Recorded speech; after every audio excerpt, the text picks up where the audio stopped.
Hello folks! In the last video we looked at surpluses and shortages, and we looked at the situations that could create surpluses and shortages, and we really kind of stuck with the people and institutions that are coming into interplay in any market. And we looked at sellers in the market with flashlights, if you'll remember, and an oncoming hurricane, and not changing the price of flashlights in response to that dramatic change in the market. We found that in this case, if we have dramatic changes in the market and distributors or sellers don't change their price, if they hold their prices constant, that will result in surpluses and shortages. It will result in too much available in the market, unsold material in the market, or it will result in too little available in the market, and people coming to the market hoping to make a purchase, but then finding that the commodity that they wanted to purchase is sold out. That's a shortage.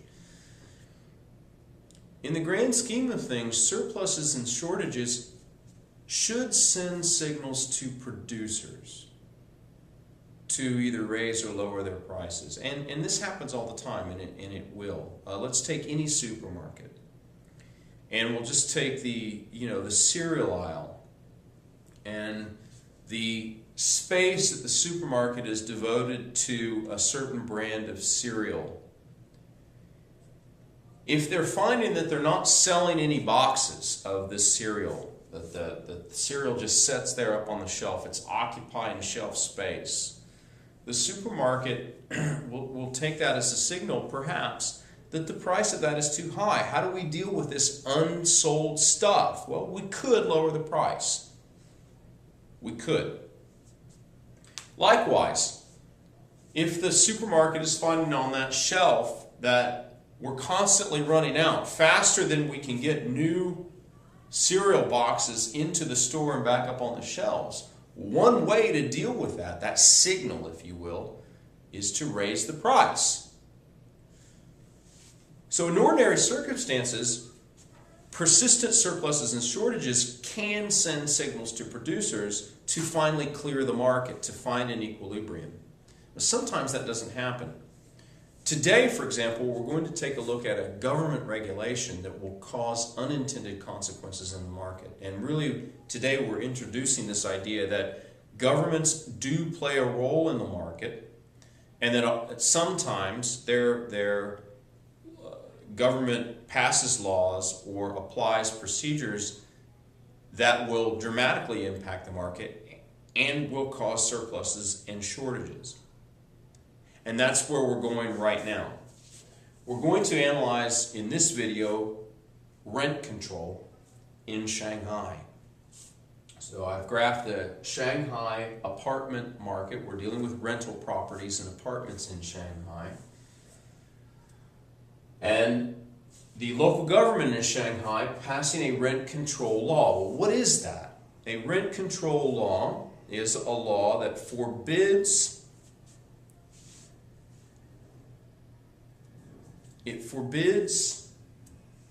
landlords from charging a certain higher price for their rental property. So it imposes a what we call a price ceiling, a maximum price that landlords can charge for their rental properties. Why would city governments do this? And municipalities throughout the world do this on a regular basis. New York, for example, has rent control.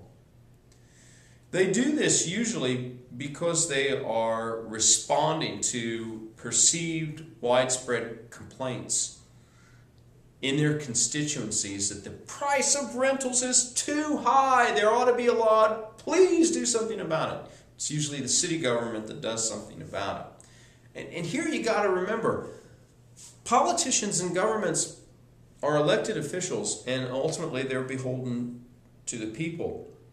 And their number one priority is usually to get reelected.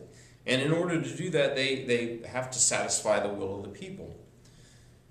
Their number one priority isn't necessarily to make fabulous economic decisions. You know, that's an economist's job. It's not necessarily a politician's job. So there are occasions that governments will make decisions that don't make great economic sense. Why do they do that? Well, they do that because it makes maybe good political sense for them to do this. Such is the case in rent control.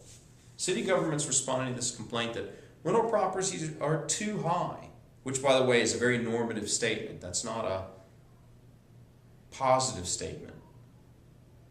Property prices are too high. Too high compared to what? Too high compared to the price of coffee? It's very normative. It's very opinion-based. It's very emotive. A positive comment would be something like, well, the average price of rental properties for two-bedroom apartments in Memphis is $350 a month. That's a positive statement. It's fact-based. It's objective. It's based on statistics and research. A normative statement isn't. A normative statement is like the one I just made. Rental properties are too high, or there ought to be a law, or taxes are too low. Let's raise them on the wealthy. All of those are very normative economic statements. They're opinion-based. They're usually emotive. Politicians sometimes respond to normative economic statements. And in this case, what I've diagrammed here is we had an initial equilibrium price of P here in our Shanghai apartment market and an initial equilibrium quantity of Q. The Shanghai city government passed this price ceiling, and they told Shanghai landlords that the price that they're offering for their apartments can go no higher than, it's a ceiling, than P1. You can't charge P anymore, it's going to be illegal. You can only charge P1, which is a lower than equilibrium price. So at this artificially low price now, only Q1 apartments will be available.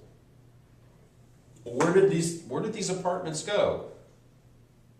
At this artificially low price, some landlords have said, you know what, it's no longer worth my time to have my apartment available for rent, so I'm taking it off the market. I'm going to, I don't know, let my cousin stay there instead.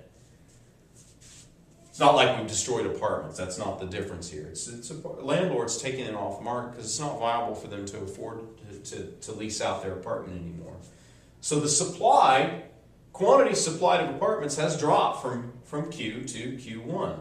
But at this artificially low price, we've increased the number of people willing and able to purchase apartments to Q2. So demand is from 0 to Q2, which is greater than supply, which is 0 to Q1, and that has resulted in a shortage. Governments are usually unwilling in the short run to retract a law like that, particularly one that they just passed. So what the government here in Shanghai is going to have to do is they're going to have to find out some way to deal with their unintended consequence of creating the shortage. So maybe they're going to ask landlords to have prospective renters go through a lengthy application process. Maybe they're going to have to interview to get into a building. That's the case in New York, for example. People maybe are just going to have to wait. You're just going to have time will maybe clear the market. Time will deal with this shortage, looking for an apartment in the newspaper day after day after day after day after day. Finally, I find one, on the off chance that one of these comes available. Whatever reason, government here is, and the society as a whole is going to have to come up with some mechanism to deal with this particular shortage.